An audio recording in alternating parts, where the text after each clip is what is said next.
Franja de Gaza, ¿no? Pero ¿qué cosa ha pasado en esta parte del mundo? ¿Cómo es que hemos llegado a la situación en la que nos encontramos ahora?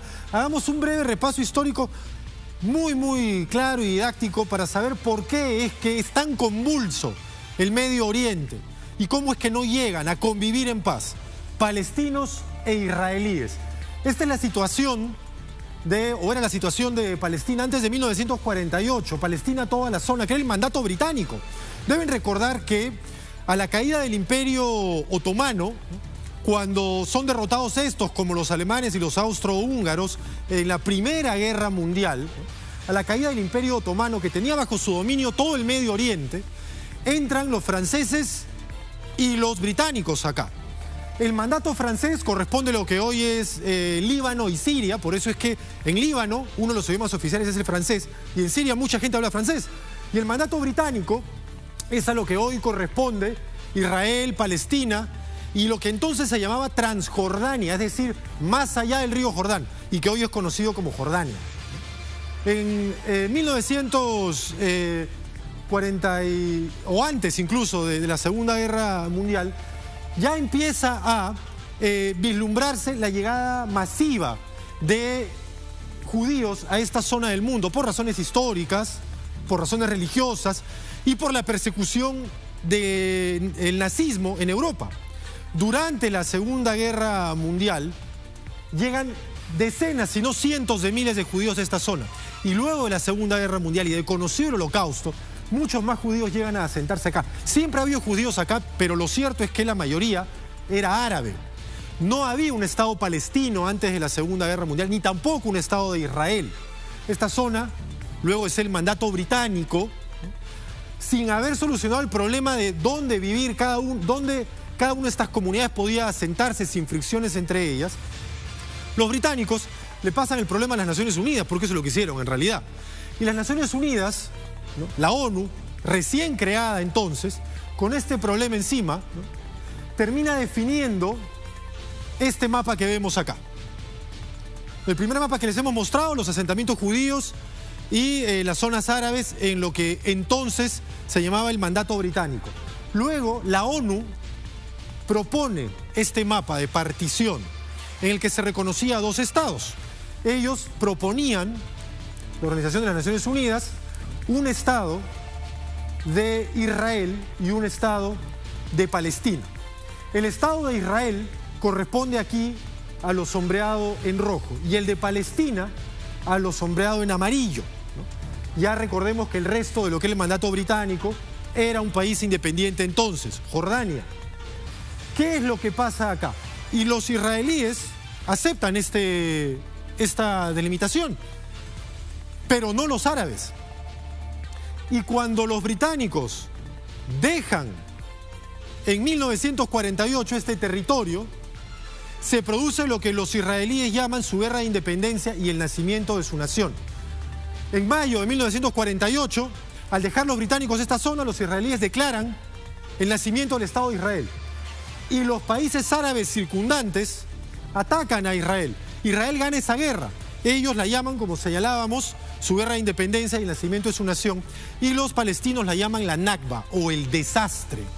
El momento en el que ellos consideran que quienes vivían en lo que hoy es el Estado de Israel y entonces estaba habitado mayoritariamente por árabes, terminan perdiendo sus viviendas y terminan refugiándose en naciones vecinas. Pero en realidad, esta zona del mundo, que es muy pequeña, ¿eh? Estamos hablando de un país o una zona que incluye a Israel y a Palestina, ¿no?, que tiene más o menos 34.000 kilómetros cuadrados, es decir, el área completa del departamento de Lima. Pero eso es todo. El área completa del departamento de Lima es toda la zona de la que estamos hablando ahora. Y en el año 1967, en la Guerra de los 6 días, es que se produce el cambio más radical en las delimitaciones internas del área que corresponde a Israel y Palestina. Ahí Israel triplica su territorio. En la Guerra de los 6 días, 1967, guerra preventiva, porque Israel sentía que era inminente, que los iba a atacar Líbano, los iba a atacar Siria, los iba a atacar Jordania y los iba a atacar Egipto. De manera preventiva, atacan a estos países, terminan aniquilando la aviación egipcia sin que ésta llegara a despegar vuelo. La bombardean en los aeropuertos de Egipto, así como también la de Siria. Y termina siendo una victoria aplastante israelí. Ellos se expanden hasta, y aquí no está sombreado en rojo, pero debería de estarlo, hacia la península del Sinaí, que era de Egipto, y aún hoy lo es, porque le fue de vuelta. La península del Sinaí, donde le entregaron las tablas, ¿no?, de la ley a Moisés. Bueno, toda esa zona la ocupó Israel también. Terminó ocupando buena parte de Cisjordania, terminó ocupando los altos del Golán, que pertenecen a Siria, que hoy todavía ocupa Israel, a pesar de que la gran mayoría de naciones no lo considera territorio israelí, sino territorio ocupado. Y Cisjordania, la zona palestina, queda más o menos como la conocemos todavía hoy.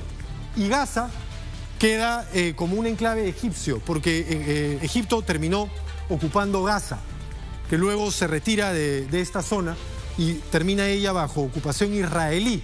Pero vamos a hablar ahora, y tenemos otro mapa, sobre la situación actual de este lugar, porque esto es lo que nosotros tenemos ahora en esta zona del mundo.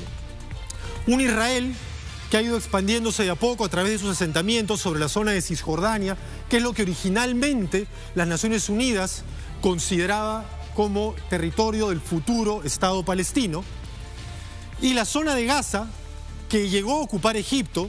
Luego Egipto termina saliendo de esta zona y ella es ocupada por Israel hasta el año 2005, que Israel se retira, y al retirarse de Gaza, quien toma el control de la misma es Hamas, con la situación política que nosotros conocemos en este momento. Este Estado de Israel y su ampliación hacia zonas consideradas palestinas, ¿no?, tiene como límite el río Jordán. Por eso esta zona se llama Cisjordania, antes del Jordán, y esta zona, que ahora es Jordania, era antes Transjordania, más allá del Jordán. Aquí arriba tenemos lo que se llama el Mar de Galilea, ¿no? ¿Se acuerdan ustedes de las escrituras? El Mar de Galilea, que es en realidad un lago, ¿no? Y aquí el Mar Muerto. Toda esta zona ahora Jordania. Toda esta zona Egipto, que fue el primer país árabe en reconocer al Estado de Israel. Hacia el norte Líbano, y aquí a Siria. Todavía con los altos del Golán tomados por Israel. De hecho, Estados Unidos, en la gestión de Donald Trump, año 2019, reconoció los altos del Golán bajo soberanía israelí, algo que no ha hecho el resto de naciones del mundo. Y lo que tenemos ahora, y es difícil de desatar, porque aquí no va a haber periodista que les explique este caso y que tenga una solución a este conflicto. Ningún analista político lo va a hacer, ni estudiosos en la materia. Aquí los únicos que tienen voz para tratar de resolver este conflicto son las autoridades legítimas de palestinos e israelíes. Y ellos, ambos, con ánimos de paz y ánimos de renuncia, porque ninguna solución aquí le va a dar a todos lo que todos están reclamando. Asentamientos judíos en la zona de Cisjordania que han ido tomando territorio que las Naciones Unidas consideran de Palestina, y la zona de Gaza como nosotros la conocemos ahora. Y vamos a ir al detalle de lo que fueron los ataques de Hamas, si es que tenemos el mapa también, que parten de la zona de Gaza, no los tenemos, los vamos a pasar más adelante, pero que terminan por varios puntos ingresando hacia Israel. Aquí estaba la famosa fiesta, que terminó siendo atacada muy cerca a un kibutz. Aquí un paso tripartito entre Egipto, Israel y la Franja de Gaza. Aquí a otro también. Y lo que ha sucedido en este momento es que cualquier conversación posible se ha detenido. Se cumplen 30 años de los acuerdos de Oslo, que dieron nacimiento a la Autoridad Nacional Palestina. Y han quedado en papel. Nada más ha sucedido para acercar a dos naciones que vienen enfrentadas y que no han podido convivir en paz hasta ahora.